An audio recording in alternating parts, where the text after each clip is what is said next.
بسم اللہ الرحمن الرحیم۔ السلام علیکم دوستوں، مجھے امید ہے کہ آپ سب خیریت سے ہوں گے اور خوشباش ہوں گے۔ تو دوستوں آج سے ہم باقاعدہ ویڈیو لیکچر یعنی C1 کی تیاری سٹارٹ کر دیں گے۔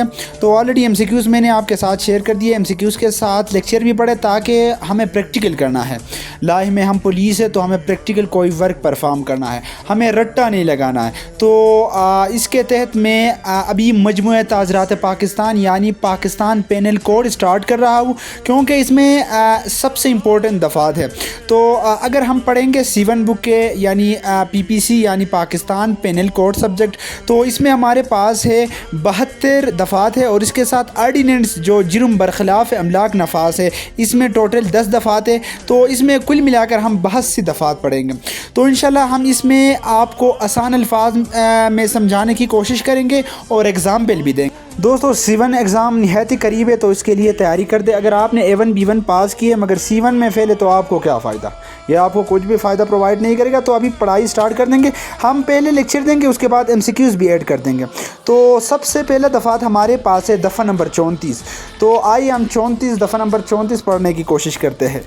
تو دوستو دفعہ نمبر 34 ایسے افعال جن کے مرتکب چند اشخاص ایک ہی نیت سے ہو، یعنی مثال کے طور پر ایسے کام کرے جس میں چند لوگ یعنی 2 سے زیادہ بندے کوئی اس طرح یعنی جرم کرے جس میں ان کا نیت سیم ہو۔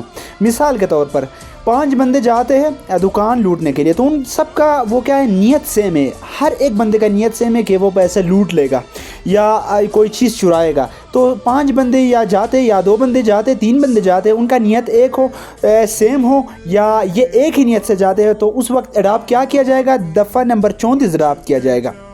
ابھی دیکھ لے، جب چند اشخاص کسی فعل مجرمانہ کے ایک ہی نیت سے مرتکب ہو تو ان میں سے ہر ایک شخص اسی فعل کی نسبت اس طرح قابل مواخذہ ہوگا گویا اس نے وہ فعل اکیلے کی ہو۔ مثال کے طور پر یہ 5 بندے جاتے یا 2 بندے 3 بندے جاتے دکان لوٹنے کے لیے، ہر ایک بندہ جاتا ہے، تو ہر ایک بندے پر اس دفعات کے تھرو اس طرح یعنی تصور کیا جائے گا ہر ایک بندے نے اکیلے یعنی اکیلا یہ جرم کیا ہے۔ مثال کے طور پر یعنی ہر ایک کو سیم سزا دیا جائے گا۔ ایک بندہ راستے پر کھڑا ہے، ایک بندہ دکان کے اندر جاتا ہے، تو لوٹنے والا جو اندر بھی گیا ہے ان کو بھی سیم سزا دیا جائے گا، اور سیم جو راستے میں ان کو مخبر کر رہا ہے، ان کو سپورٹ کر رہا ہے، ان کو ہیلپ کر رہا ہے، تو اس کو بھی سیم سزا دیا جائے گا۔ یوں تصور کیا جائے گا کہ انہوں نے اکیلے کی ہے، یعنی سب کو سیم سزا دیے جائیں گے۔ تو دفعہ 34 یہ تھے، میں نے آپ کو اگزامپل بھی دی۔ اگلا دفعہ ہمارے پاس ہے دفعہ نمبر 53 سزائیں یا سزاؤں کی اقسام۔ We will discuss in this article about the punishment, how many punishment and kind of punishment۔ دوستو اس مجموعے کے احکام کہتے ہیں جن سزاؤں کے مجرمان مستوجب ہو سکتے ہیں وہ مندرجہ ذیل ہے۔ تو دوستو پورے یعنی قانون میں پورے پاکستان میں ٹوٹل یعنی جو اڈاپٹ کیے جاتے سزائیں وہ ٹوٹل ملا کر 10 قسم کے سزائیں ہیں۔ تو انشاءاللہ ہم ہر ایک قسم کے سزاؤں کی ڈسکس کریں گے اور آپ کے مینٹلٹی کو کلیئر کرنے کی کوشش کریں گے اور آپ کو ایگزامپل بھی دیں گے۔ تو سب سے پہلے نمبر پر ہمارے پاس ہے قصاص۔ قصاص جو ہے ہمارے پاکستان میں اڈاپٹ کیے جاتے ہیں۔ قصاص جو ہے اسلامک پوائنٹ آف ویو سے یہ سزا دی جائے گی، یعنی اسلام کے مطلب رول سے یہ سزا دی جائے گی۔ تو دوستو دوسرے نمبر پر ہمارے پاس ہے قصاص کے بعد دیت ہے، تیسرے نمبر پر عرش ہے، چوتھے پہ زمان ہے، پانچویں پہ تعزیر ہے، چھٹے پہ موت سزائے موت ہے، ساتویں نمبر پر یعنی 7 نمبر پر ہمارے پاس ہے عمر قید، 8ویں نمبر پر قید کے 2 اقسام ہیں، یعنی پہلا جو ہے ہمارے پاس بمشقت قید جس میں بندے کو مشقت یعنی ان سے کام لیا جائے گا، اور دوسرے نمبر پر ہمارے ساتھ ہے قید مخذ یعنی سادہ قید ہے، اور 9ویں نمبر پر ہمارے پاس ہے ضبط کی جائیداد، اور 10ویں نمبر جرمانہ ہے۔ تو ابھی ہم ہر ایک کو ڈسکس کرنے کی کوشش کریں گے۔ تو دوستو one of the important punishment جو ہے ہمارے پاس پہلے نمبر پر ہے قصاص۔ دوستو قصاص جو ہے اسلامک پوائنٹ آف ویو سے سزا دینے کو قصاص کہتے ہیں۔ اس میں یہ قرآن مجید میں بھی بیان کی گئی ہے، تو میں نیچے ان کو مزید آپ کو ایکسپلینیشن دوں گا۔ تو یہ جو سزا ہے یہ قرآن و سنت کے مطابق سزا دی جائے گی۔ دوستوں آسان الفاظ میں آپ کو سمجھانے کی کوشش یوں کروں گا کہ کسی بندے نے آپ کے یعنی پاؤں کاٹے تو آپ جا کے قرآن و سنت کے مطابق، قصاص کے مطابق، اسلام کے مطابق ان کے پاؤں کاٹ سکتے ہو۔ کسی نے آپ کے ناک کاٹی ہے تو آپ جا کے ناک کاٹ سکتے ہو۔ کسی نے آپ کے یعنی مطلب کوئی اور چیز اعضاء کاٹی ہو یا عضو کاٹی ہو یا پارٹس کاٹی ہو تو آپ جا کے سیم ٹیٹ فار ٹیٹ یا ٹٹ فار ٹٹ، آسان الفاظ میں ہم یہ کہتے ہیں۔ دیکھ لے دوستو اب یہ قرآن میں کیا کہا گیا ہے۔ تو قرآن میں یہ کہا گیا ہے، اے ایمان والو تمہیں حکم ہے کہ قتل میں برابر کا بدلہ ہے، آزادی کے بدلے آزادی، غلام کے بدلے غلام، عورت کے بدلے عورت۔ جس کو اس کے مسلمان بھائی نے مقتول کے قصاص سے کچھ معاف کر دیا تو معاف کرنے والے کو شریعت کے مطابق پر خوش معاملگی سے خون بہا ادا کیے جائیں گے۔ مثال کے طور پر دوستو کسی نے معاف کی، قصاص معاف کیا تو ان کو دیت دیا جائے گا، یعنی خون بہا پرووائڈ کیا جائے گا۔ یہ دیکھ لیں سورہ بقرہ کے آیات نمبر 179 میں قصاص کے بارے میں مکمل ڈیٹیل بتایا گیا ہے۔ تو دوستو قصاص کے بعد جو ہمارے پاس دوسرا سزا ہے یا دوسری سزا ہے جو ہمارے پاس ہے دیت۔ تو دیت جو ہے نا دوستو، قصاص یعنی جہاں اڈاپٹ نہیں کیا جائے ادھر دیت دیا جائے گا۔ مثال کے طور پر کوئی بندہ معاف کر دے قصاص تو اس وقت دیت دیا جائے گا۔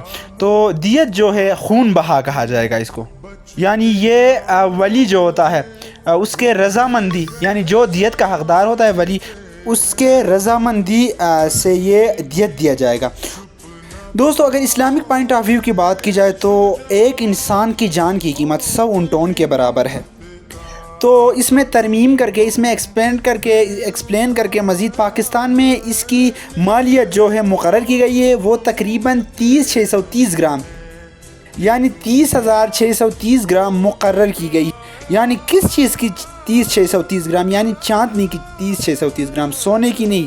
تو اس کو اگر ضرب کر دو گے تو خود آپ کو پتہ چلے گا کہ ایک انسان کی جان کی قیمت کیا ہے، یعنی دیت میں۔ تو دوستو دیت کے بعد نیکسٹ ہمارے پاس ہے عرش۔ دوستو اگلا ہمارے پاس ہے عرش۔ تو آپ کنفیوز ہو جاؤ گے عرش، وٹ از مین بائی عرش and what is mean by دیت۔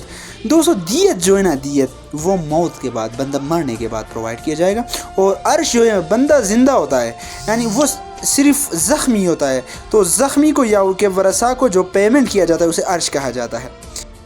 ابھی دیکھ لے کتاب کے روح سے اسے سمجھنے کی کوشش کریں گے۔ جب جرم ضرر پہنچانے تک محدود ہو تو ضرر رسیدہ شخص کو اس پر لگائے گئے زخم کے لیے ادائیگی کی جائے وہ عرش کہا جائے گا یا کہلایا جائے گا۔ تو دوستو ایک ہوتا ہے دیت، میں نے آلریڈی آپ کو سمجھایا، خون بہا ہے۔ دوسرا ہے عرش۔ عرش جو ہے اس بندے، جو بندہ زندہ ہے ان کو پرووائڈ کیے جائیں گے، یعنی مثال کے طور کسی کے کان کاٹے ہیں کسی دشمن نے یا کسی اور پڑوسی نے تو وہ پیسہ دے گا، کس کو؟ اس بندے کو دے گا جس کے کان کے جو پیسے بنتے ہیں، عرش وہ مقرر ہے، ان کو پرووائڈ کر دیا جائے گا۔ تو اگلا ہمارے پاس ہے زمان۔ دوستو ابھی تک جتنے بھی اسٹوڈنٹ A1 کے ہیں، B1 کے ہیں یا C1 کے ہیں، حتیٰ کہ فرسٹ ٹریک کے اسٹوڈنٹ بھی یہ کنفیوز ہے کہ سر جی ڈیفرینشیٹ بتا دیں عرش اور زمان کے درمیان۔ دوستو عرش جو ہے نا، عرش اس کا پیسہ مقرر ہوتا ہے۔ مثال کے طور پر کان کاٹے اس کا مقرر ہوتا ہے پیسہ، یا ضرر جس طرح آپ شجب پڑھتے ہو اس طرح ان کا پیمنٹ ہوتا ہے، مخصوص پیمنٹ چاندی کے حساب سے یا روپے کے حساب سے۔ تو عرش جو ہے وہ چیز ہے جس میں مقرر ہے، اور زمان میں وہ چیز ہے جس میں ضرر پہنچانے یا زخم پہنچانے کے بعد کوئی خاص پراپر ان کا ویلیو، ان کا پیمنٹ مقرر نہ ہو۔ تو کتاب میں یہ لکھا ہے اگر کسی شخص کو ایسا زخم لگایا گیا ہو جس کے لیے عرش مقرر نہ ہو تو عدالت مجرم سے ضرر رسیدہ کو جرمانہ۔ دوستو مثال کے طور پر ہمارے جسم میں اس طرح پارٹس ہے جس کے یعنی زمان مقرر نہیں ہے، جن کا کوئی خاص ویلیو مقرر نہیں، پیسے مقرر نہیں۔ مثال کے ہمارے بال یا ہمارے ناخن کو اگر کسی نے نکالے یا اکھاڑے تو اس کا خاص مطلب ویلیو مقرر نہیں ہے، تو عدالت اس سے جرمانہ وہ کرے گا، ریسیوٹ کرے گا اور ضرر رسیدہ کو پرووائڈ کرے گا۔ تو آسان الفاظ میں سمجھانے کی کوشش میں یوں کروں گا، عرش جو ہے اس کا ویلیو مقرر ہوتا ہے، یہ بھی ضرر رسیدہ کو پرووائڈ ہوتا ہے، اور زمان بھی ضرر رسیدہ کو پرووائڈ ہوتا ہے، مگر عرش میں جو ہے خاص مقرر ادائیگی کی جائے گی، خاص ان کا ویلیو مقرر ہوتا ہے، مگر زمان میں خاص ویلیو مقرر نہیں ہوتا۔ عرش مقرر نہ ہو تو زمان دیا جائے گا. زمان اس وقت دیا جائے گا جب عرش کا ویلیو مقرر نہ ہو, اور یہ زمان جو ہے یہ عدالت کی طرف سے ایک جرمانہ ہے جو ضرر رسیدہ کے فیملی یا ضرر رسیدہ کو پرووائڈ کیا جائے گا. تو اگلا ہمارے پاس سزا جو ہے تعزیر کی سزا. دوستو جو سزا یعنی قصاص تک نہ پہنچتا ہو, اسلامی سزا تک نہ پہنچتا ہو یا ان کے رول تک نہ آتا ہو تو اس کو تعزیر کہا جائے گا. یہ غیر اسلامی سزا ہے. It will adapt for only Pakistan. تعزیرات پاکستان صرف پاکستان کے لیے بنا ہے. اس سے پہلے پاکستان جب انڈیا کے ساتھ اٹیچ تھا تو تعزیرات ہند تھا. تو دوستو بعض سزا اس طرح ہے جس میں تعزیر اڈاپٹ کیا جائے گا. مثال کے طور پر کوئی بائک چوری کر رہا ہے تو جا کے آپ اس کے بائک دوبارہ قصاص کے طور پر چوری تو نہیں کر سکتے. کوئی آپ کے یعنی رشتہ دار کو گالی دے رہا ہے تو آپ جا کے اس کے قصاص کے تھرو اس کے رشتہ دار کو گالی تو نہیں دے سکتے. تو اس میں تعزیر کی سزا دی جائے گی. اس کو کون قاضی جو ہوتا ہے ان کو ثواب دید ہے. دوستو یہ زیادہ تر جو ہے نا جرم سود, امانت, خیانت, رشوت وغیرہ کے لیے اس کو اڈاپٹ کیا جائے گا. تو آسان الفاظ میں آپ کو سمجھانے کی کوشش یوں کروں گا. تعزیر کی سزا وہ سزا ہے جو قصاص تک نہ پہنچتا ہو تو اسے اسلامک سزا تک نہ پہنچے تو اس کو تعزیر کی سزا دی جائے گی. تعزیر جو ہے اونلی میڈ فار پاکستان. تعزیرات پاکستان کے لیے بنایا گیا ہے. تو دوستو اگلا جو سزا ہمارے پاس ہے سزائے موت ہے. تو موت کی سزا قصاص کے تھرو دیا جائے گا. اگر کسی نے آپ کو مار دیا, آپ کے فیملی میں کسی کو مار دی تو آپ بھی جا کر اس بندے کو مار سکتے ہو. ہاں قصاص کے علاوہ چند اس طرح کرائٹیریا ہے, جرم ہے جس میں آپ کو یعنی سزائے موت دی جائے گی. ان میں سے سب سے زیادہ جو ہے غداری جو ہے پاکستان کے ساتھ غداری جو ہوتا ہے, اپنے ملک کے ساتھ غداری کرنا. مثال کے طور پر آپ پولیس میں ہو اور پولیس میں کوئی مطلب دوسرے دہشت گردوں کی یا آؤٹ آف کنٹری کسی کو مخبری کرتے ہو, سپورٹ کرتے ہو تو یہ غداری کہا جائے گا. تو اس میں سزائے موت آپ کو دیا جائے. رسول صلی اللہ علیہ وسلم تلوار کے ذریعے سزائے موت کو افضل قرار دیا ہے. تو دوستو اگلا جو سزا ہمارے پاس ہے عمری قید ہے. تو دوستو عمری قید جو ہوتا ہے اکثر زیادہ تر عام طور پر 20 سال کا ہوتا ہے, مگر قانون مجریہ 1894 کے دفعہ 59 یعنی 59 کے تحت کم کر کے 14 سال مقرر کر دی گئی ہے. دوستو یہ سوال آپ کو سے پوچھا جائے گا کہ کون سی دفعات کے تحت یعنی کون سے قانون کے تحت یعنی 20 سال کی سزائے عمر قید کم کر کے یعنی 14 سال کی گئی ہے. تو آپ یہ بتا سکتے ہو کہ 1894. اگلا جو ہمارے پاس ہے سزائے قید. یعنی دوستو آپ کو تو پتہ ہے قید کے 2 اقسام ہوتے ہیں. ایک ہوتا ہے قید بامشقت, دوسرا ہوتا ہے ہمارے پاس قید ماخذ یا نارمل قید. تو قید بامشقت میں جیل سے آپ سے کام کروائے گا. جیل کے بندے جو ہے اسٹاف جو ہوتے ہیں آپ سے کام کروائیں گے, فٹیک کروائیں گے. جس طرح ہنگو میں یا کوئی اور ٹریننگ سینٹر میں نارمل جو فٹیک ہوتا ہے اس سے زیادہ سخت فٹیک آپ سے کروایا جائے گی. تو اس کو کیا کہا جائے گا؟ قید بامشقت. اور دوسرے اقسام جو ہے ہمارے پاس قید ماخذ یا سادہ قید. اس میں آپ سے کوئی کام نہیں لیا جائے گا, کوئی فٹیگ نہیں کروایا جائے گا. تو اس کو کیا کہا جائے گا؟ سادہ قید کہا جائے گا. اگلا جو ہمارے پاس ہے سزا ضبطگی جائیداد. دوستو ویسے تعزیرات پاکستان کے تحت یعنی جو دفعات تھے دفعہ 61 اور 62 ان کو منسوخ کر دی گئی ہے, مگر ضابطۂ فوجداری کے دفعہ 162, 127 اور 169 کے تحت مجرم کی جائیداد کی ضبطگی عمل میں لائی جائے گی. یہ سزا ایک قسم کا جرمانہ ہے جو مجرم سے وصول کیا جاتا ہے.